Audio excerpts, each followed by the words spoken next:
മണികണ്ഠൻ നമ്മളെ വിട്ട് പിരിഞ്ഞിട്ട് ഒരു വർഷം തികയാണ്. തികയുമ്പോൾ നമ്മളിൽ നിന്ന് മണികണ്ഠനെ കാണാതായി നിൽക്കുമ്പോൾ ഇനി ജീവൻ തുടിക്കുന്ന പ്രതിമ തന്നെ നമുക്ക് സൂരജ് തമ്പിയായിട്ട് പണിത് തീർത്ത് തന്നിരിക്കുകയായിരുന്നു. മണികണ്ഠൻ്റെ കുറവുകൾ ഇനി നികത്തുകയാണ്. നമ്മൾ വളരെയധികം സൗഹാർദ്ദത്തോടെ മണികണ്ഠനോട് കളിച്ച് ചിരിച്ച കാലം മണികണ്ഠനെ കാണുമ്പോൾ വളരെയധികം വീണ്ടും സന്തോഷത്തോടെ മണികണ്ഠൻ തിരിച്ചു വന്നിരിക്കുകയാണ്. നമ്മുടെ മണികണ്ഠൻ കളിച്ചു വന്ന ആ മണ്ണിലേക്ക് തന്നെ. പിന്നെ മണികണ്ഠന് ഒരു പ്രത്യേക ഒരു അഹങ്കാരമുണ്ട്. പൂരങ്ങളുടെ നാടായ തൃശ്ശൂരിൻ്റെ ആദ്യത്തെ ആനക്കുട്ടിയാണ് മണികണ്ഠൻ. ഇപ്പോൾ പൂരത്തിൻ്റെ നാട്ടിലെ ആദ്യത്തെ പ്രതിമ കൂടി മണികണ്ഠൻ്റെ ആയതിൽ ദേവസ്വത്തിന് വളരെയധികം സന്തോഷമുണ്ട്. പിന്നെ മണികണ്ഠൻ ഇന്നേവരെ ജീവിതത്തിൽ ഒരു ആരെയും വേദനിപ്പിക്കാത്തതുകൊണ്ടായിരിക്കാം ഈ വക ഇതുപോലെയുള്ള വളരെ പ്രധാന കാര്യങ്ങളൊക്കെ നമ്മളിലേക്ക് തന്നെ തേടിയെത്തുന്നത്. ഒരുപാട് ആനകൾ ആനയൂട്ടിന് വന്നിരുന്നു.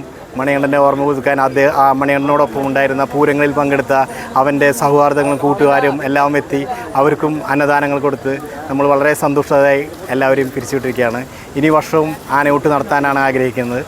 മണികണ്ഠൻ്റെ ഓർമ്മകൾ ഇനിയും നമ്മുടെ മനസ്സിൽ എന്നും നിലനിൽക്കട്ടെ എന്ന് ആശംസിക്കുന്നു.